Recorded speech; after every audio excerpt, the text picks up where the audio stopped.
श्री सूत जी कहते हैं, त्रयोदशी तिथि में सायंकाल प्रदोष कहा गया है। प्रदोष काल के समय महादेव जी कैलाश पर्वत के रजत भवन में नृत्य करते हैं और देवतागण उनके गुणों का स्तवन करते हैं। इसलिए धर्म, अर्थ, काम और मोक्ष की इच्छा रखने वाले पुरुषों को प्रदोष काल में नियम पूर्वक भगवान शिव की पूजा, होम, कथा और गुणगान करना चाहिए। दरिद्रता के अंधकार से अंधे और भवसागर में डूबे हुए संसार भय से भीरू मनुष्यों के लिए यह प्रदोष व्रत पार लगाने वाली नौका है। भगवान शिव की पूजा करने से मनुष्य दरिद्रता, मृत्यु, दुख और पर्वत के समान भारी ऋण भार को जल्दी ही दूर करके संपत्तियों से पूजित हो जाता है। विदर्भ देश में सत्यरथ नाम से प्रसिद्ध एक राजा थे, जो सब धर्मों में तत्पर, धीर, सुशील और सत्य प्रतिज्ञ थे। धर्म पूर्वक पृथ्वी का पालन करते हुए उनका बहुत सा समय सुखपूर्वक बीत गया। फिर शाल्व देश के राजाओं ने विदर्भ नगर पर आक्रमण करके उसे चारों ओर से घेर लिया। अपनी पुरी को शत्रुओं से घिरी हुई देखकर विदर्भ राज विशाल सेना साथ लेकर युद्ध के लिए आए। बलोन्मत्त शाल्व देशी क्षत्रियों के साथ राजा का बड़ा भीषण युद्ध हुआ। शाल्वों की बहुत बड़ी सेना मारी गई, परंतु अंत में विदर्भराज भी उनके हाथों से मारे गए। मंत्रियों सहित उस महारथी वीर राजा के मारे जाने पर मरने से बचे हुए सैनिक भाग खड़े हुए। उस समय विदर्भराज सत्यरथ की एक पतिव्रता पत्नी अत्यंत शोकग्रस्त होकर रात के समय राजभवन से निकलकर पश्चिम दिशा की ओर चली गई। उस समय वह गर्भवती थी। प्रातःकाल होने पर धीरे धीरे मार्ग से जाती हुई उस साध्वी रानी ने बहुत दूर का रास्ता तय कर लेने के बाद एक स्वच्छ तालाब देखा और वह उसके किनारे शोभा पाने वाले एक छायादार वृक्ष के नीचे बैठ गई। भाग्यवश उसी निर्जन स्थान में वृक्ष के ही नीचे पतिव्रता रानी ने उत्तम गुणों से युक्त शुभ मुहूर्त में एक पुत्र को जन्म दिया, जिसके बाद अत्यंत प्यास से व्याकुल होकर वह सुंदर अंगों वाली रानी जलाशय में उतरी। इतने में ही एक बड़े भारी मगरमच्छ ने आकर उसे अपना ग्रास बना लिया। वह बालक तो पैदा होते ही अपने माता पिता से हीन हो गया और भूख प्यास से पीड़ित होकर उस सरोवर के किनारे जोर जोर से रोने लगा। वह नवजात शिशु जब इस प्रकार रो रहा था, उसी समय भाग्यवश वहां एक श्रेष्ठ ब्रह्माणी आ पहुंची। वह भी अपने 1 वर्ष के बालक को गोद में लिए हुए आई थी। ब्रह्माणी निर्धन और विधवा थी, घर घर भीख मांगकर अपना जीवन बिताती थी। उसका नाम उमा था। उस सती साध्वी ब्रह्माणी ने उस राजकुमार को देखा। उसे अनाथ की तरह रोता हुआ देखकर उसने मन ही मन विचार किया, अहो, ये तो बड़े आश्चर्य की बात दिखाई देती है कि ये नवजात शिशु, जिसकी नाल भी अभी तक नहीं कटी है, पड़ा हुआ है। इसकी माता कहाँ चली गई? न इसका पिता है, न कोई बंधु बांधव आसपास है। ये दीन अनाथ बालक बिना बिस्तर के भूमि पर सो रहा है। ये चंडाल का पुत्र है या शूद्र का? वैश्य का बालक है या फिर ब्राह्मण का या फिर क्षत्रिय का शिशु है? इसका निश्चय कैसे किया जाए? मैं इस शिशु को उठाकर अपने सगे पुत्र की तरह इसको अवश्य ही पाल सकती हूँ, परंतु ये किस कुल का है, ये न जानने के कारण इसे छूने का साहस तो मुझे नहीं होता। वह पतिव्रता ब्रह्माणी जब इस प्रकार कह रही थी कि उसी समय कोई सन्यासी महात्मा वहां आ गए। वे ऐसे दिख रहे थे मानो साक्षात शंकर जी ही हों। उन श्रेष्ठ भिक्षु ने उस स्त्री से कहा, हे ब्रह्माणी, दुख ना करो, हृदय के संशय को दूर करके इस बालक की रक्षा करो। इससे तुम्हें शीघ्र ही परम कल्याण की प्राप्ति होगी। ऐसा कहकर वे दयालु भिक्षु तुरंत वहां से चले गए। उनके जाने के बाद ब्रह्माणी ने विश्वास पूर्वक उस बालक को लेकर अपने घर की ओर प्रस्थान किया। उस राजकुमार का ब्रह्माणी ने अब अपने बेटे के समान ही पालन पोषण प्रारंभ कर दिया। एक चक्रा नामक नगर में उस ब्रह्माणी का घर था। वह भिक्षा के अन्न से ही अपने पुत्र और राजकुमार को भी पालने लगी। ब्राह्मणों ने ब्रह्माणी के तथा राजा के पुत्र का भी संस्कार कर दिया। अब वे दोनों सर्वत्र सम्मानित होकर दिन दिन बढ़ने लगे। समय आने पर उनका उपनयन संस्कार हुआ। अब वे दोनों बालक एक साथ रहकर नियमों का पालन करने लगे। दोनों माता के साथ प्रतिदिन भिक्षा के लिए जाते थे। एक दिन वह ब्रह्माणी उन दोनों बालकों के साथ भीख मांगती हुई दैवयोग से देव मंदिर में गई। वहां बड़े बूढ़े ऋषि मुनि रहा करते थे। उन दोनों बालकों को देखकर परम बुद्धिमान शांडिल्य नामक मुनि कहने लगे, अहो, दैव का बल बड़ा विचित्र है। कर्मों का उल्लंघन करना किसी भी जीव के लिए अत्यंत कठिन है। देखो ना, ये बालक दूसरी माता की शरण लेकर भिक्षा से अपना जीवन निर्वाह करता है। इस ब्रह्माणी को ही श्रेष्ठ माता के रूप में पाकर ब्राह्मण बालक के साथ ही ब्राह्मण भाव को प्राप्त हो गया है। शांडिल्य मुनि का ये वचन सुनकर ब्रह्माणी को बड़ा आश्चर्य हुआ। उसने भरी सभा में मुनि को प्रणाम करके कहा, हे ब्राह्मण, एक सन्यासी के कहने पर ही मैं इस बालक को अपने घर ले आई हूं। हालांकि अभी तक इसके कुल का पता नहीं लगा, फिर भी मैं अपने पुत्र की तरह ही इसका पालन पोषण करती हूँ। आप ज्ञान के नेत्रों से देखते हैं, हे मुनिवर, इसलिए मैं आपसे ये जानना चाहती हूँ कि ये बालक किस कुल में उत्पन्न हुआ है और इसके माता पिता कौन है। तब मुनि बोले, हे ब्रह्माणी, ये तो विदर्भ देश के राजा का पुत्र है। ऐसा कहकर मुनि ने उस बालक के पिता के युद्ध में मारे जाने का और उसकी माता के ग्रह द्वारा अर्थात मगरमच्छ द्वारा ग्रस्त होने का सब समाचार पूर्ण रूप से बतला दिया। यह सुनकर ब्रह्माणी को और भी आश्चर्य हुआ, इसलिए उसने फिर प्रश्न किया, महामुने, वे राजा संपूर्ण भोगों को छोड़कर युद्ध में ही क्यों मरे और इस बालक को दरिद्रता कैसे प्राप्त हुई? अब दरिद्रता को पूरी तरह नष्ट करके ये पुनः राज्य कैसे प्राप्त कर पाएगा? मेरा ये पुत्र भी भिक्षा में मिले अन्न से ही अपना जीवन निर्वाह करता है, इसलिए इसकी दरिद्रता के निवारण का भी क्या उपाय है, ये बताने की कृपा करें। तब शांडिल्य मुनि ने कहा, इस राजकुमार के पिता विदर्भ राज पूर्व जन्म में पांड्य देश के श्रेष्ठ राजा थे। वे सभी धर्मों के ज्ञाता थे और संपूर्ण पृथ्वी का धर्मपूर्वक पालन करते थे। एक दिन प्रदोष काल में राजा भगवान शंकर का पूजन कर रहे थे और बड़ी भक्ति से त्रिलोकीनाथ महादेव जी की आराधना में लीन थे। उसी समय नगर में सब और बड़ा भारी कोलाहल मच गया।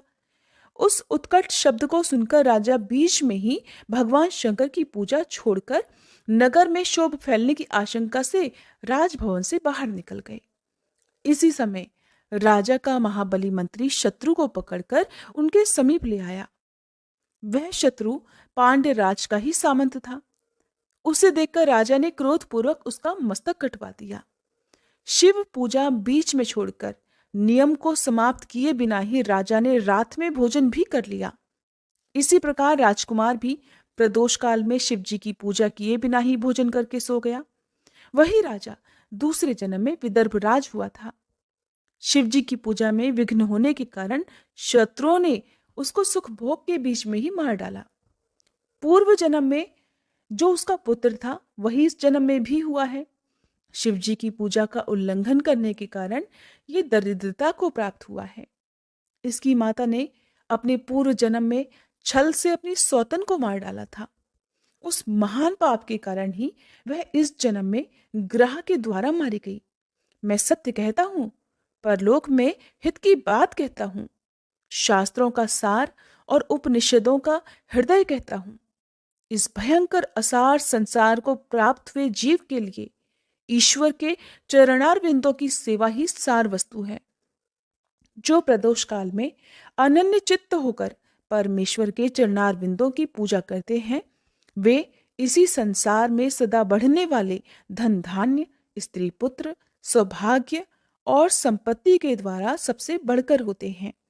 हे ब्रह्माणी, ये तुम्हारा पुत्र पूर्व जन्म में उत्तम ब्राह्मण था और इसने अपनी सारी आयु केवल दान लेने में बिताई थी। यज्ञ आदि सत्कर्म कभी नहीं किए हैं, इसलिए यह इस जन्म में दरिद्रता को प्राप्त हुआ है। उस दोष का निवारण करने के लिए अब यह भगवान शंकर की शरण में जाए। श्री सूत जी कहते हैं, मुनि के इस प्रकार कहने पर साध्वी ब्रह्माणी ने उन्हें प्रणाम करके शिव पूजन की विधि का क्रम पूछा। तब शांडिल्य मुनि बोले, दोनों पक्षों की त्रयोदशी तिथि को मनुष्य जब निराहार रहे तब सूर्यास्त से 3 घड़ी पहले स्नान करे। फिर श्वेत वस्त्र धारण करके धीर पुरुष संध्या और जप आदि नित्य कर्म को विधि पूरी करके मौन होकर शास्त्र विधि का पालन करते हुए भगवान शिव की पूजा प्रारंभ करे। भगवत विग्रह के आगे की भूमि को नए निकाले हुए शुद्ध जल से भलीभांति लीप पोत कर सुंदर मंडल बनाए। धोती वस्त्र आदि के द्वारा उस मंडल को सब ओर से घेर दे। ऊपर से चंदोवा आदि लगाकर फल फूल और नए अंकुरों से उसे सजाए। मंडल के बीच की भूमि में 5 रंगों से युक्त विचित्र कमल अंकित करके उसी पर सुस्थिर और उत्तम आसन बिछाकर बैठे और हृदय में भक्तिभाव से युक्त होकर पूजन की सभी सामग्री एकत्र करे। फिर पवित्र भाव से शास्त्रोक्त मंत्र द्वारा देवपीठ को आमंत्रित करे। इसके बाद क्रमशः आत्मशुद्धि और भूत शुद्धि आदि करके 3 प्राणायाम करे। उसके बाद बिंदु युक्त बीजाक्षरों के द्वारा विधि पूर्वक मात्र का न्यास करे। फिर परादेवता का ध्यान करके मात्र का न्यास की विधि पूरी करे। फिर परम शिव का ध्यान करके पीठ के वाम भाग में गुरु को प्रणाम करे। दक्षिण भाग में गणेश जी को मस्तक झुकाए। दोनों अंशों में अर्थात कंधों और जांघों में धर्म ज्ञान वैराग्य तथा ऐश्वर्य का न्यास करे। नाभि और पार्श्व भागों में अधर्म अज्ञान वैराग्य और अनैश्वर्य आदि का न्यास करे। फिर हृदय में अनंत आदि का न्यास करके देवपीठ पर मंत्र का न्यास करे। फिर क्रमशः न्यास करके हृदय में कमल की भली भांति भावना करे। वह कमल 9 शक्तियों से युक्त और परम सुंदर हो। उसी कमल की कर्णिका में कोटि कोटि चंद्रमाओं के समान प्रकाशमान उमापति भगवान शिव का ध्यान करे। किस प्रकार कि भगवान के 3 नेत्र हैं। मस्तक पर चंद्रमा का मुकुट शोभा पाता है। जटाजूट कुछ कुछ पीला हो गया है। उस पर रत्न जटित किरीट सुशोभित है। उनके कंठ में नील चिन्ह है और अंग अंग से उदारता सूचित होती है। सर्पों के हार से उनकी बड़ी शोभा हो रही है। उनके एक हाथ में वरद और दूसरे में अभय की मुद्रा है। वे फरसा धारण करते हैं। उन्होंने नागों का कंकड़, केयूर, अंगद तथा मुद्रिका धारण कर रखी है। वे व्याघ्र चर्म पहने हुए रत्नमय सिंहासन पर विराजमान हैं। उनके बाएं भाग में गिरिराज नंदनी उमा देवी का चिंतन करें। इस प्रकार महादेव जी तथा गिरिजा देवी का ध्यान करके क्रमशः गंध आदि से उनकी मानसिक पूजा करें। अर्थात ये सारा ध्यान मन ही मन करना है। 5 वैदिक मंत्रों से गंध आदि द्वारा पूर्वोक्त 5 स्थानों में अथवा हृदय में पूजा करें। फिर मूल मंत्र से 3 बार हृदय में ही पुष्पांजलि दे। उसके बाद सिंहासन पर महादेव जी का पुनः पूजन प्रारंभ करें। पूजा के आरंभ में एकाग्रचित्त होकर संकल्प पढ़े। फिर हाथ जोड़कर मन ही मन भगवान शिव का ध्यान और आह्वान करें कि हे भगवान शंकर, आप ऋण, पातक, दुर्भाग्य और दरिद्रता आदि की निवृत्ति के लिए तथा संपूर्ण पापों का नाश करने के लिए मुझ पर प्रसन्न होइए। मैं दुख और शोक की आग में जल रहा हूँ। संसार भय से पीड़ित हूँ। अनेक प्रकार के रोगों से व्याकुल और दीन हूँ। हे वृषवाहन, मेरी रक्षा कीजिए। देव देवेश्वर, सबको निर्भय कर देने वाले हे महादेव जी, आप यहाँ पधारिए और मेरी की हुई इस पूजा को पार्वती जी के साथ ग्रहण कीजिए। इस प्रकार संकल्प और आह्वान करके फिर पूजा आरंभ करनी चाहिए। तत्पश्चात मनुष्य एकाग्रचित्त होकर रुद्र सूक्त का पाठ करते हुए वहां स्थापित किए हुए शंख के जल से और पंचामृत से महादेव जी का अभिषेक करके तरह तरह के मंत्रों से आसन आदि उपचारों को समर्पित करे। भावना द्वारा दिव्य वस्त्रों से विभूषित स्वर्ण सिंहासन की कल्पना करे और उसी पर भगवान को विराजमान करके अष्टगुण युक्त अर्घ्य और पाद्य निवेदित करे। फिर शुद्ध जल से आचमन कराकर मधुपर्क दे। इसके बाद पुनः आचमन के लिए जल देकर मंत्रोच्चारण पूर्वक स्नान कराए। फिर यज्ञोपवीत वस्त्र और आभूषण अर्पित करे। परम पवित्र अष्टांग युक्त चंदन चढ़ाए।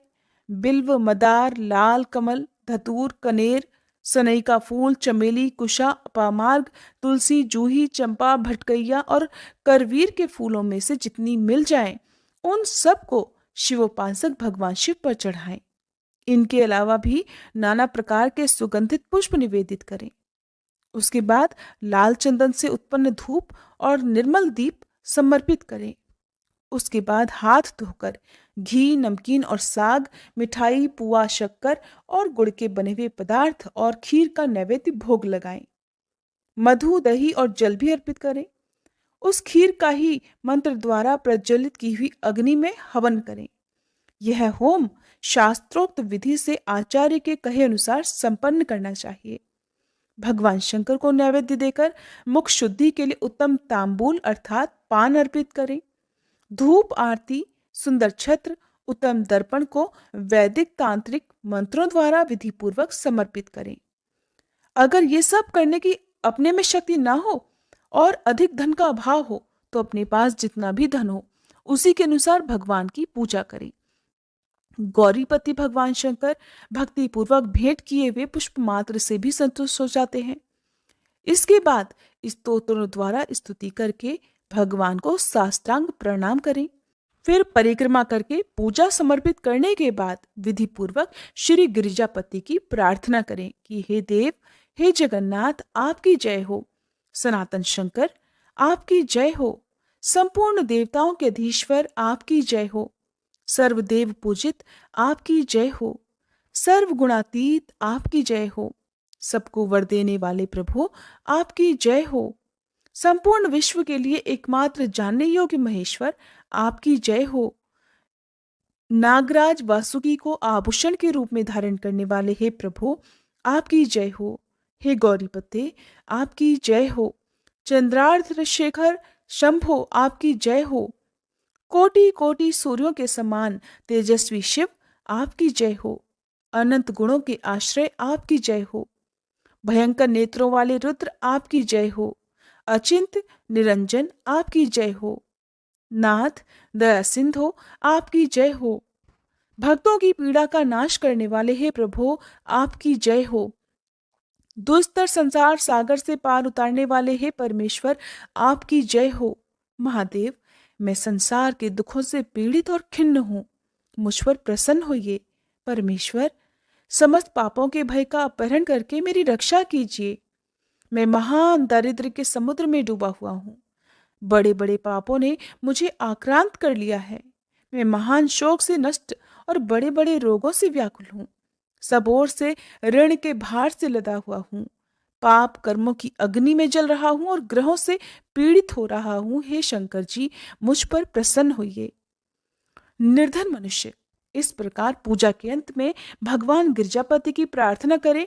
धनाढ्य अथवा राजा को इस प्रकार भगवान शंकर की प्रार्थना करनी चाहिए कि हे शंकर जी, आपकी कृपा से मेरे सदा आनंद रहे। मेरे राज्य में लुटेरे ना रहें, सब लोग निरापद होकर रहें। पृथ्वी पर अकाल, महामारी आदि के संताप शांत हो जाएं। सबकी खेती धन धान्य से समृद्ध हो। संपूर्ण दिशाओं में सुख का साम्राज्य छा जाए। इस प्रकार प्रदोष व्रत के दिन गिरजापति भगवान शंकर की आराधना करें। ब्राह्मणों को भोजन कराएं और उन्हें दक्षिणा देकर संतुष्ट करें। इस प्रकार मैंने सब पापों का नाश, सब प्रकार की दरिद्रता का निवारण और समस्त मनोवांछित वस्तुओं का दान करने वाली शिव पूजा का वर्णन किया। ये शिव जी की पूजा शिव जी के द्रव्य का हरण करने के पाप को छोड़कर शेष सभी महापापों और उपपापों के महान समुदाय का नाश कर डालती है। अगर ये दोनों बालक इसी प्रकार भगवान शंकर का पूजन प्रत्येक प्रदोष के दिन करते रहे तो वर्ष भर के भीतर ही इन्हें उत्तम सिद्धि की प्राप्ति होगी। शांडिल्य मुनि का ये वचन सुनकर उस ब्रह्माणी ने दोनों बालकों के साथ मुनि के चरणों में प्रणाम किया और इस प्रकार कहा, हे भगवान, आज मैं आपके दर्शन मात्र से कृतार्थ हो गई। ये दोनों बालक आज से आपकी शरण में हैं। हे ब्राह्मण, ये मेरा पुत्र है और इसका नाम शुचिव्रत है, और ये राजकुमार है जिसका मैंने नाम धर्मगुप्त रख दिया है। ये दोनों बालक और मैं, आप सभी अब आपके चरणों के दास हैं। इस घोर दारिद्र्य सागर में गिरे हुए हम सब का आप उद्धार कीजिए। इस प्रकार शरण में आई हुई ब्रह्माणी को अमृत के समान मधुर वचनों द्वारा आश्वासन देकर मुनि ने उसके दोनों बालकों को भगवान शंकर की आराधना की मंत्र विद्या का उपदेश दिया। जिसके बाद दोनों बालक और ब्रह्माणी मुनि की आज्ञा लेकर वहां से चले गए। मुनिवर के उपदेशानुसार दोनों बालक प्रत्येक प्रदोष व्रत के दिन पार्वती वल्लभ शिव जी की आराधना करने लगे। इस प्रकार शिव पूजा करते हुए द्विज कुमार और राजकुमार के 4 महीने सुखपूर्वक बीत गए। एक दिन द्विज कुमार अर्थात वह ब्रह्माणी का पुत्र राजकुमार को साथ लिए बिना ही नदी के तट पर स्नान करने के लिए गया और वहां मौज से देर तक इधर उधर घूमता रहा। वहां झरने के जल के आघात से खाई की भूमि कट जाने से उसमें गड़ा हुआ एक बड़ा भारी खजाने का कलश चमक रहा था, जिस पर ब्राह्मण कुमार की दृष्टि पड़ी। उसे देखकर वह सहसा हर्ष और कौतूहल में भरकर उसके पास गया और उसे देवता की कृपा से प्राप्त हुआ मानकर सिर पर लेकर घर को चल दिया और घर के भीतर उस घड़े को रखकर अपनी माँ से कहने लगा, माँ, ये भगवान शंकर का प्रसाद तो देखो, जिन्होंने दया करके घड़े के रूप में एक खजाना दिखला दिया। तब उस पतिव्रता ब्रह्माणी ने राजकुमार को भी बुलाकर कहा, पुत्रों, इस खजाने के घड़े को तुम दोनों आपस में बराबर बराबर बांट लो। माता की बात को सुनकर ब्राह्मण के पुत्र को प्रसन्नता हुई, किंतु राजकुमार उनसे कहने लगा कि माँ, ये तुम्हारे ही पुत्र के पुण्य से प्राप्त हुआ है, इसलिए मैं इस खजाने को बांटकर नहीं लेना चाहता हूँ। अपने पुण्य से प्राप्त हुए खजाने का ये स्वयं ही उपभोग करें। वे दयालु भगवान शंकर तो मुझ पर भी कृपा करेंगे। इस प्रकार प्रसन्नता पूर्वक भगवान शंकर की पूजा करते हुए उन दोनों कुमारों का उसी घर में 1 वर्ष बीत गया। एक दिन वह राजकुमार उस ब्राह्मण कुमार के साथ वसंत ऋतु में वन में भ्रमण करने के लिए गया। कुछ दूर जाने पर उन्होंने सैकड़ों गंधर्व कन्याओं को परस्पर क्रीड़ा करते हुए देखा। उन्हें देखकर ब्राह्मण कुमार ने दूर से ही राजकुमार से कहा, यहां से आगे जाना उचित नहीं है, क्योंकि उधर स्त्रियां विहार कर रही हैं। स्वच्छ अंतःकरण वाले विद्वान पुरुष स्त्रियों का सामीप्य त्याग देते हैं, और ये रमणियां छल करने वाली तथा वाणी द्वारा अनुनय विनय करने में कुशल हैं। ये पुरुषों को अपनी दृष्टि मात्र से ही मोहित कर लेती हैं। इसलिए अपने धर्म में तत्पर ब्रह्मचारी कभी भी स्त्रियों के पास जाकर उनसे वार्तालाप ना करें। ऐसा कहकर ब्राह्मण कुमार तो लौट पड़ा और दूर जाकर खड़ा हो गया, किंतु राजकुमार अकेला ही निर्भय होकर स्त्रियों की उस क्रीड़ा स्थल की ओर चला गया। उन गंधर्व कन्याओं में से एक ने राजकुमार को आते देखकर मन ही मन कुछ विचार किया और अपनी सखियों से बोली, सहेलियों, यहाँ से थोड़ी ही दूर पर एक उत्तम वन है, जहाँ विचित्र चंपा, अशोक, पुन्नाग और वकुल आदि वृक्ष खिले हुए हैं। वहां जाकर तुम सब लोग फूल तोड़ो, तब तक मैं यहीं बैठी हुई हूँ। तुम फूलों को इकट्ठा करके पुनः यहाँ आ जाना। उसके इस प्रकार आदेश देने पर सखियां तो वन के भीतर चली गई और वह गंधर्व कन्या राजकुमार पर नजर लगाए वहीं खड़ी रही। उसे देखकर राजकुमार कामदेव के बाणों से पीड़ित हो गया। गंधर्व कन्या ने अपने पास आए हुए राजकुमार को बैठने के लिए कोमल पल्लवों का आसन दिया और पूछा, हे कमल नयन, तुम कौन हो? किस देश से यहाँ आए हो और किसके पुत्र हो? इस प्रकार पूछने पर राजकुमार ने अपना पूरा परिचय बतलाया कि मैं विदर्भराज का पुत्र हूँ। मेरे माता पिता बचपन में ही मर गए हैं। शत्रुओं ने मेरे राज्य पर अधिकार जमा लिया है और मैं दूसरों के राज्य में गुजारा कर रहा हूँ। ये सारी बातें बताकर राजकुमार ने उस गंधर्व कन्या से पूछा, सुंदरी, तुम कौन हो? यह तुम्हारा क्या कार्य है और तुम किसकी पुत्री हो? उनके इस प्रकार पूछने पर कन्या कहने लगी, महाराज कुमार, एक द्रविक नामक गंधर्व है, जो समस्त गंधर्व कुल के अगुआ माने जाते हैं। मैं उन्हीं की पुत्री हूँ और मेरा नाम अंशुमति है। सब सखियों को छोड़कर मैं यहाँ अकेली हूँ। मैं तुम्हारी इच्छा जानती हूँ। तुम्हारा मन मुझ में आसक्त हो गया है। इसी प्रकार देव ने मेरे मन में भी तुम्हारे लिए उत्कंठा भर दी है। अब हम दोनों का स्नेह कभी भंग नहीं होना चाहिए। ऐसा कहकर गंधर्व कुमारी ने शीघ्र ही अपने गले से मोती का हार निकालकर प्रेम पूर्वक राजकुमार को भेंट कर दिया। उस अद्भुत हार को देखकर राजकुमार ने पूछा, मैं एक बात कहता हूँ, मैं राज्यहीन और निर्धन हूँ, तुम मेरी प्रिया कैसे होना चाहती हो? मूर्ख स्त्री की तरह अपने पिता की आज्ञा का उल्लंघन करके अपनी इच्छा के अनुसार आचरण क्यों कर रही हो? ये सुनकर गंधर्व कन्या ने कहा, प्रियतम, आपका कहना ठीक है। मैं पिता की आज्ञा के विरुद्ध नहीं करूंगी। आप इस समय घर को पधारिए और परसों प्रातःकाल पुनः यही दर्शन दीजिए। आपसे कुछ हमारा कार्य है। ऐसा कहकर वह गंधर्व कन्या अपनी सखियों के आ जाने से उनके साथ चली गई और राजकुमार भी हर्षपूर्वक ब्राह्मण कुमार के पास लौट आया। उसने ब्राह्मण कुमार से सारी बात बताई और उसके साथ घर को प्रस्थान किया। घर पहुंचकर पतिव्रता ब्रह्माणी को भी ये शुभ समाचार सुनाकर राजकुमार ने प्रसन्न किया और पूर्व निश्चित समय आने पर वह पुनः द्विजपुत्र के साथ उसी वन में गया। नियत स्थान पर पहुंचकर राजकुमार ने देखा कि गंधर्वराज और उसकी कन्या दोनों वहां उपस्थित हैं।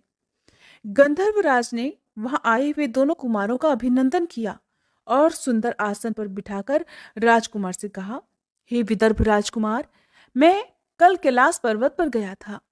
वहां मैंने पार्वती जी के साथ महादेव जी के दर्शन किए। देवेश्वर भगवान शिव करुणा रूपी अमृत के सागर हैं। उन्होंने मुझे बुलाकर सब देवताओं के समीप इस प्रकार कहा कि पृथ्वी तल पर धर्मगुप्त नाम से प्रसिद्ध एक राजकुमार है, जो इस समय अकिंचन है। उसका राज्य छिन गया है। शत्रुओं ने उसके देश को अपने अधिकार में कर लिया है। अब वह बालक अपने गुरु की आज्ञा से सदा मेरी आराधना में लीन रहता है। उसी के प्रभाव से आज उसके समस्त पितर मेरे स्वरूप को प्राप्त हो गए हैं। गंधर्व श्रेष्ठ, तुम भी उस राजकुमार की सहायता करो। अब वह शत्रुओं को मारकर अपने राज्य सिंहासन पर आसीन हो जाएगा। महादेव जी के इस प्रकार आज्ञा देने पर ही मैं अपने घर को आया। यहाँ मेरी इस कन्या ने भी तुम्हारे लिए बहुत प्रार्थना की। ये सब परम दयालु भगवान शंकर जी की प्रेरणा से ही हो रहा है, ऐसा समझकर मैं इस कन्या को साथ लेकर आया हूँ। अतः अपनी पुत्री अंशुमति को मैं तुम्हें पत्नी रूप में देता हूँ और भगवान शिव जी की आज्ञा से शत्रुओं को मारकर तुम्हें तुम्हारे राज्य पर भी बिठाऊंगा। अपने उस नगर में तुम अपनी इस धर्म पत्नी के साथ 10,000 वर्षों तक मनोवांछित सुख भोग कर अंत में भगवान शिव के लोक में जाओगे और वहां भी मेरी ये कन्या तुम्हारी ही सेवा में प्रस्तुत रहेगी। इस प्रकार कहकर गंधर्वराज ने उसी वन में राजकुमार के साथ अपनी पुत्री का विवाह कर दिया और उपहार में परम उज्जवल रत्नभार भेंट किए। चंद्रमा के समान चमकीली चूड़ामणि तथा दमकते हुए मोतियों के मनोहर हार दिए। दिव्य आभूषण, वस्त्र, स्वर्ण के बने हुए बहुत से सामान, 10,000 हाथी, 1,00,000 नीले घोड़े और हजारों सोने के बड़े बड़े रथ प्रदान किए। अंत में एक दिव्य रथ, इंद्र के धनुष के समान विशाल धनुष, सहस्त्रों अस्त्र शस्त्र, अक्षय बाणों से भरे हुए 2 तरकस, अभेद्य स्वर्णमय कवच तथा शत्रुओं का संहार करने वाली शक्ति समर्पित की। अपनी पुत्री की सेवा के लिए गंधर्वराज ने प्रसन्नचित्त होकर 5,000 दासियां दी। इतना ही नहीं, राजकुमार की सहायता के लिए उन्होंने अत्यंत उग्र गंधर्वों की चतुरंगिणी सेना भी भेंट की। इस प्रकार परम उत्तम संपत्ति को पाकर राजकुमार अपनी मनोवांछित पत्नी के साथ बहुत प्रसन्न हुए। पुत्री का विवाह कराकर गंधर्वराज स्वर्गलोक में चले गए। धर्मगुप्त विवाह के अनंतर गंधर्वों की सेना के साथ अपने नगर को गए और वहां उन्होंने शत्रुओं का संहार करके राजधानी में प्रवेश किया। तत्पश्चात श्रेष्ठ ब्राह्मणों और मंत्रियों ने मिलकर राजकुमार का अभिषेक किया और वे रत्नमय सिंहासन पर आरूढ़ होकर अकंटक राज्य का उपभोग करने लगे। जिस ब्राह्मण पत्नी ने उनका अपने पुत्र की तरह पालन किया था, वही उनकी माता हुई। वह ब्राह्मण कुमार ही भाई हुआ और गंधर्वराज पुत्री अंशुमति महारानी के पद पर प्रतिष्ठित हुई। भगवान शंकर की आराधना करके धर्मगुप्त विदर्भ देश के राजा हो गए। इसी प्रकार दूसरे लोग भी प्रदोष व्रत के दिन गिरिजापति की आराधना करके मनोवांछित कामनाओं को प्राप्त कर लेते हैं और अंत में मृत्यु को प्राप्त होने पर परम गति को प्राप्त होते हैं। श्री सूत जी कहते हैं, जो प्रदोष व्रत के दिन परम अद्भुत पुण्यमय महात्म्य को उस व्रत के दिन शिव पूजन के पश्चात एकाग्रचित्त होकर सुनता अथवा पढ़ता है, उसे 100 जन्मों तक कभी भी दरिद्रता नहीं होती और अंत में वह ज्ञान के ऐश्वर्य से युक्त होकर भगवान शंकर के परम धाम को प्राप्त होता है। जय भोलेनाथ।